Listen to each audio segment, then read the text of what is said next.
Hello friends, welcome to the TN bankers YouTube channel. SBI clerk exam முடிஞ்சு ரொம்ப நாள் ஆயிடுச்சு. பட் இருந்தாலும் நிறைய பேர் நம்மக்கிட்ட டிஎன் பேங்கர்ஸுடைய எக்ஸ்பெக்டட் கட் ஆஃப் கேட்டுக்கிட்டே இருந்தீங்க. ஸோ நான் பர்சனல் ரீசன்ஸ்னால என்னால் எக்ஸாம் டைமில் கட் ஆஃப் வீடியோ போட முடியல. பட் 2 ஷிஃப்ட்டோட அனாலிசிஸை நான் எடுத்து வச்சுருந்தேன். அப்போயே குட் அட்டெம்ப்டெல்லாம் கேட்டு வச்சுருந்தேன். ஸோ அதன் அடிப்படையிலும் அதுக்கப்புறம் நானும் இன்னும் கொஞ்சம் அனாலிசிஸ் பண்ணிவிட்டு ஒரு டேட்டாவோடு வந்திருக்கேன். ஸோ அதன் அடிப்படையில் நான் இப்போ எக்ஸ்பெக்டட் கட் ஆஃப் சொல்கிறேன். இதை விட கொஞ்சம் முன்ன பின்ன இருக்கலாம். இதுக்கு முன்னாடி நம்ம கொடுத்த அந்த அளவுக்கு அக்யூரேசி இருக்குமான்னு தெரியல. பட் இருந்தாலும் என்னால் முடிஞ்ச அளவுக்கு நான் அக்யூரேட்டாக கொடுக்க பார்க்குறேன். ஓகேங்களா? ஸோ அதுக்கு முன்னாடி நீங்கள் டிஎன் பேங்கர்ஸ் சேனலை சப்ஸ்கிரைப் பண்ணாமல் இருந்தால் சப்ஸ்கிரைப் பண்ணிக்கோங்க. உங்கள் ஃப்ரெண்ட்ஸுக்கு நிறைய பேருக்கு நம்ம சேனலை ஷேர் பண்ணுங்கள். பழையபடி நம்ம சேனலை ஆக்டிவாக வச்சுக்கோங்க. ஓகே, ஜென்ரல் அவேர்னஸ் செக்ஷனை பொறுத்தவரை டிஃப்ரெண்ட்ஸ் ஒப்பீனியன்ஸ் இருந்துச்சு எக்ஸாம் அன்னைக்கு. ஓகேங்களா? ஃபஸ்ட் ஷிஃப்ட் ரொம்ப ஈஸியாக இருந்துச்சு. செகண்ட் ஷிஃப்ட்டும் ஈஸி தான். பட் இது தெரிஞ்சது தானே. படித்து ப்ராப்பராக ரிவைஸ் பண்ணி எழுதுனவங்களுக்கு 22, 25 எல்லாம் இருந்திருக்கு அட்டம்ப்ட்டு. பட் ஆனால் அக்யூரேட்டாக ஒரு 15 to 18 நல்லா படித்து ரிவிஷன் பண்ணவங்க 20, 22, 25 இருக்குது. மேக்ஸிமம் ஆவரேஜ் அட்டம்ப்ட் பார்த்தீங்கன்னா 15லேருந்து 18. ஓகேங்களா? 2 ஷிஃப்ட்டுக்கும் அதே தான். 15லேருந்து 18 ஆவரேஜ் அட்டம்ப்ட். ஓகேங்களா? இவ்வளோ அக்யூரேட்டாக அட்டன் பண்ணி தான் நல்ல அட்டம்ப்ட். அதுக்குன்னு ஒரு 10 தான் அட்டன் பண்ணியிருக்கேன் சார், எனக்கு வாய்ப்பு இல்லையான்னா ஒன்றும் பிரச்சனை இல்லை. ரீசனிங் அப்படிலாம் சேர்த்து அட்டன் பண்ணிக்கிறோன்னா உங்களுக்கு நல்ல பிரகாசமான சான்சஸ் இருக்குது. இது அட்டம்ப்ட் தான். இதில் எப்படியும் ஒரு 4-5 கொஷின் தப்பாகும். ஓகேங்களா? இங்கிலீஷில் 2 ஷிஃப்ட்லேயும் கஷ்டம் தான். அதில் ஃபஸ்ட்டு ஷிஃப்ட்டில் ரொம்ப கஷ்டம். செகண்ட் ஷிஃப்ட்டில் அதோட லைட்டாக கொஞ்சம் அட்டன் பண்ணுற மாதிரி கஷ்டம். அட்டன் பண்ணுறதுக்குன்னு ஒரு 12, 13 கொஸ்டின் இருந்துச்சு ஷிஃப்ட் 2ல். ஷிஃப்ட் 1ல் மரண கஷ்டமாக இருந்திருக்கு. ஓகேங்களா? அப்போது ஷிஃப்ட்டு 1ல் ஒரு 15லேருந்து ஒரு 20 அட்டன் பண்ணியிருக்கலாம். இதில் ஒரு 17லேருந்து நமக்கு ஒரு 22 வரை அட்டன் பண்ணியிருக்கலாம். நீங்கள் 23, 25 அந்த மாதிரிலாம் அட்டன் பண்ணியிருக்கலாம். 28, 30 கூட அட்டன் பண்ணியிருப்பாங்க. நான் சொல்கிறது ஒரு 95% அக்யூரேசியோடு இவ்வளோ அட்டன் பண்ணியிருந்தீங்க அப்படின்னா சேஃபு. இல்லை சார், நான் ஒரு 80% அக்யூரேசியில் ஒரு 28 கொஷின் 27 கொஷின் அட்டன் பண்ணியிருக்கின்றதும் இதுவும் ஈக்குவல் தான். ஓகேங்களா? பார்சியல் அக்யூரேசியோட ஐ அட்டன் கொடுக்குறது ஒரு கேட்டகரி. ஐ அக்யூரேசியோட மினிமம் கொஷின் அட்டன் பண்ணுறதுல ஒரு கேட்டகரி. ஸோ ரெண்டுமே ஒன்று தான். நான் இதில் மினிமம் அட்டம்ப்டை வச்சுருக்கேன். ஆவரேஜ் அட்டம்ப்ட் அக்யூரேட்டாக. ஓகேங்களா? அக்யூரேட்டானா இது 15மே ரைட்டாக இருக்குன்ற அவசியம் இல்லை. இதில் இருந்து ஒரு 1 or 2 கொஷின் தப்பாக கூட இருக்கலாம். ஓகேங்களா? ரைட். அடுத்து குவான்டிட்டிவ் ஆப்டிடியூடை பொறுத்தவரை இங்கிலீஷில் எப்படி ஃபஸ்ட்டு ஷிஃப்ட்டில் கஷ்டமாக இருந்துச்சோ அதே மாதிரி ஆப்டி அண்ட் ரீசனிங்கில் செகண்ட் ஷிஃப்ட்டில் கஷ்டமாக இருந்துச்சு. புரிஞ்சுதுங்களா? ஆப்டிடியூட் அண்ட் ரீசனிங்கில் செகண்ட் ஷிஃப்ட்டில் கஷ்டமாக இருந்துச்சு. இங்கிலீஷில் ஃபஸ்ட்டு ஷிஃப்ட் கஷ்டமாக இருந்துச்சு. அதில் ஒரு லாஜிக் இருக்குது. நான் இது அட்டம்ப்டை சொல்லிட்டு சொல்கிறேன். ஓகேங்களா? 20லேருந்து 28 ஆப்டிடியூடில் 20லேருந்து 28, சில பேர் 30 கூட போட்டிருக்காங்க. ஆப்டிடியூடில் 30 கூட போட்டிருக்காங்க. அண்டு செகண்ட் ஷிஃப்ட்டில் 18லேருந்து 25, 18லேருந்து 25 அக்யூரேட்டான அட்டம்ப்ட். ஓகேங்களா? இங்கே நாம் ஒரு 28, 30 அட்டன் பண்ணவங்களாம் இருக்காங்க. ஓகேங்களா? 28 அட்டன் பண்ணவங்களும் இருக்காங்க. ஆனால் அக்யூரேட்டாக ஆவரேஜாக நல்ல பர்ஃபெக்டாக அட்டன் பண்ணதில் 18லேருந்து 25 அப்படிங்கிறது ஒரு டீசெண்டான அட்டம்ப்ட். ஓகேங்களா? ஷிஃப்ட் 2க்கு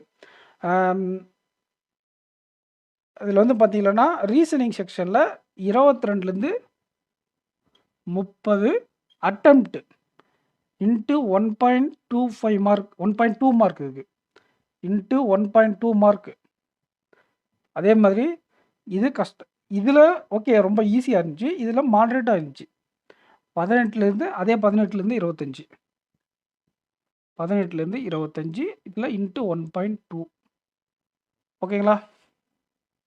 ஸோ ஓவராலாக என்ன குட் அட்டம்ப்ட் அப்படின்னு பார்த்தீங்க அப்படின்னா, ஓவராலாக என்ன குட் அட்டம்ப்ட் அப்படின்னு பார்க்கும்போது 80லேருந்து 85 80ல இருந்து 85 ஷிஃப்ட் 1க்கும் 78லேருந்து 78லேருந்து 82 வர ஷிஃப்ட் 2க்கும் குட் அட்டெம்ப்ட். 78லேருந்து 82 good attempt for shift 2 accurate attempt. ஓகேங்களா? அக்யூரேட் மீன்ஸ் பார்சியல் அக்யூரேட் தான். 78மே கரெக்டாக இருக்கணும், 82மே கரெக்டாக இருக்கணும். அதில் 1 ஆர் 2 தப்பாக இருக்கலாம். இங்கே ரீசனிங்கில் 1.2 மார்க் இருக்குது அப்படிங்கிறத நம்ம மைண்டில் வச்சுக்கணும். இப்போ கட் ஆஃப் போகலாங்களா? கட் ஆஃப் போகிறதுக்கு முன்னாடி உங்களுக்கு நார்மலைசேஷன் அப்படின்னா என்னென்னு ஒரு ஒரு குட்டியாக ஒரு உங்களுக்கு ஒரு எக்ஸ்ப்ளனேஷனை நான் கொடுத்துட்றேன். இப்போது இதில் ஒரு 80% இல்லை ஒரு 90% ஒரு மார்க் இருக்குதுன்னு வச்சுக்கோங்களேன்.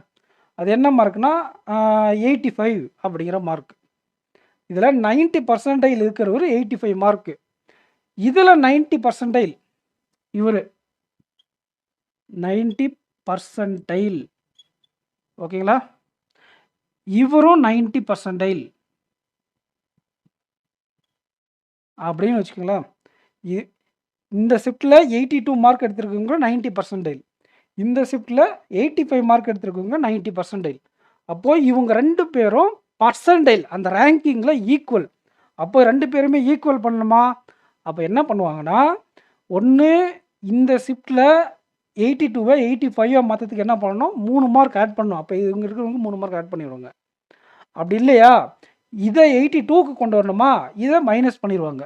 இதை -3 பண்ணால் 82க்கு வந்துடும். அப்படி இல்லையா என்ன பண்ணலாம், இதை +3 பண்ணிடணும். இதை +3 பண்ணால் 85க்கு வந்துடும். புரிஞ்சுதுங்களா? இதுதான் நார்மலைசேஷன். உங்களுக்கு புரிஞ்சிருக்குன்னு நினைக்கிறேன் நார்மலைசேஷன். ஸோ இந்த நார்மலைசேஷன் மெத்தட் பண்ணுறதுக்கு தகுந்த மாதிரி நம்ம கொடுக்கக்கூடிய கட் ஆஃப்லேருந்து மார்க் கொஞ்சம் 3 மார்க் முன்ன பின்னா தான் இருக்கும். அதனால தான் நான் வீடியோ ஸ்டார்டிங்கில் சொன்னது, 2 ஷிஃப்ட் மெயின்ஸ் எக்ஸாம் நடக்கிறதுனால நம்ம சொல்கிறது வந்து ஒரு சின்ன வேரியேஷன்ஸ் இருக்கும் எப்பயுமே. ஓகேங்களா? ரைட்டு. இப்போது எக்ஸ்பெக்டட் கட் ஆஃப் ஃபுல்லாக போயிடலாம். ஓகேங்களா? ஓவராலாக ஒரு ரிவ்யூ சொல்லிவிட்டு நான் எக்ஸ்பெக்டட் கட் ஆஃப் போயிடுறேன். அதுக்கு முன்னாடி நம்ம சேனலை சப்ஸ்கிரைப் பண்ணாமல் தான் சப்ஸ்கிரைப் பண்ணிக்கோங்க. உங்களுக்கு அஃபேர்ஸ் கிளப்பில் கரண்ட் அஃபேர்ஸ் பேக்கேஜ் வேணும்னா AK10 அப்படிங்கிற கூப்பன் கோடு யூஸ் பண்ணிக்கோங்க. சர்வர் ஒரு 2-3 வாரமாக டவுனாக இருக்குது. அது இன்னும் 1 வீக் ஆகுமா ரெடி பண்ண. ரெடி ஆகிடும் அப்படின்னு டீம் சொல்லியிருக்காங்க. இன்ஃபார்ம் பண்ண சொன்னாங்க, இன்ஃபார்ம் பண்ணிவிட்டேன். ஓகேங்களா? சரி, SBI கிளர்க் மெயின்ஸுடைய எக்ஸ்பெக்டட் கட் ஆஃப் பொறுத்தவரை ஷிஃப்ட் 1ல் aptitude and reasoning easy, shift 2ல் ஆப்டிடியூட் அண்ட் ரீசனிங் ஷிஃப்ட் 1 காட்டிலும் கஷ்டம். இங்கிலீஷில் ஷிஃப்ட் 1 கஷ்டம், shift 2 easy. English shift 2 easy, மற்ற ஆப்டி ரீசனிங் உங்களுக்கு ஷிஃப்ட் 2ல் கஷ்டம். இதுதான் டேட்டா. 80லேருந்து 85 குட் அட்டெம்ப்ட் ஃபார் ஷிஃப்ட் 1, 78லேருந்து 82 good attempt for shift 2. So நம்ம எக்ஸ்பெக்டட் கட் ஆஃப் என்ன வச்சுருக்கோம் அப்படின்னு பார்த்தீங்கன்னா 85 ±3 அப்படிங்கிறது நம்ம டிஎன் பேங்கர்ஸ் வந்து எக்ஸ்பெக்ட் பண்ணக்கூடிய கட் ஆஃப். அதாவது 82ல் இருந்து 88க்குள்ளே எந்த ரேஞ்சில் வேணாலும் நமக்கு எக்ஸ்பெக்டட் கட் ஆஃப் இருக்கலாம். ஓகேங்களா? பேஸ்ட் ஆன் இந்த நார்மலைசேஷன் மெத்தடை பொறுத்தவரை இந்த மாதிரி கட் ஆஃப் வேரி ஆகும். சென்டர் பாயிண்ட் மார்க் வந்து 85 ±3 எக்ஸ்பெக்டட் கட் ஆஃபாக சொல்கிறோம். ஸோ நமக்கு 85 மார்க் நீங்கள் எக்ஸ்பெக்ட் பண்ணுறீங்க, 88 மார்க் வேறு நீங்கள் எக்ஸ்பெக்ட் பண்ணுறீங்க அப்படின்னா நம்ம அடுத்த எக்ஸாம் படிக்காமல் இருக்கலாம் அப்படிங்கிற தப்பு பண்ண வேண்டாம். சில நேரங்களில் பல நேரங்களில் நம்ம எக்ஸ்பெக்ட் பண்ணக்கூடிய மார்க்கை விட நமக்கு கம்மியாக வரும். மெயின்ஸ் எக்ஸாமை பொறுத்தவரை சிஏல எவ்வளோ கரெக்டாக அட்டன் பண்ணியிருக்கோம், இங்கிலீஷில் எவ்வளோ அக்யூரேட்டாக இருக்குது, இதில் எதெல்லாம் 1-2 தப்பு விட்டுருக்கோமோ அது எதுவுமே நமக்கு தெரியாது. இப்போதைக்கு ரிசல்ட் வந்ததுக்கப்புறம் தான் தெரியும். அண்டு நார்மலைசேஷன் வேறு இருக்குது. இதெல்லாம் கன்சிடர் பண்ணி நீங்கள் எவ்வளோ அட்டன் பண்ணியிருந்தாலும் அதை பற்றி மைண்டில் ஏற்றிக்க வேண்டாம்.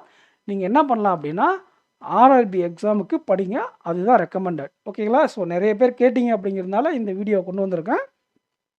85 ±3 அப்படிங்கிறது ஒரு ரெஃபரன்ஸ்க்காக வச்சுக்கோங்க. இதை நீங்கள் மைண்டில் ஏற்றிக்கிட்டு அடுத்த எக்ஸாமுக்கு நீங்கள் கேர்லெஸ்ஸாக இருக்க வேண்டாம். ஓகேங்களா? நல்ல அட்டன் கொடுத்துருந்தா கூட சேஃப்டிக்காக கண்டினியூவாக ப்ரிப்ரேஷனில் இருங்க. RRB எக்ஸாமுக்கு படிங்க. இதுதான் நான் ரெக்கமெண்ட் பண்ணக்கூடியது. ஓகேங்களா? ஸோ நம்ம சேனலில் உங்கள் ஃப்ரெண்ட்ஸுக்கு நிறைய பேர் ஷேர் பண்ணுங்கள். அண்ட் சேனலை சப்ஸ்கிரைப் பண்ணாமல் பார்க்குறவங்க சப்ஸ்கிரைப் பண்ணிக்கோங்க. இந்த வீடியோக்கு லைக் பண்ணிக்கோங்க. Thank you friends. நெக்ஸ்ட் வீடியோவில் மீட் பண்ணலாம். அண்ட் இந்த வீடியோவுடைய ஃபீட்பேக் என்ன அப்படிங்கிறத கமெண்ட், உங்களுடைய ஒப்பீனியன் என்ன அப்படிங்கிறதையும் கமெண்ட் செக்ஷனில் கமெண்ட் பண்ணிட்டு போங்க. ஸோ நெக்ஸ்ட் வீடியோவில் மீட் பண்ணலாம். தேங்க்யூ.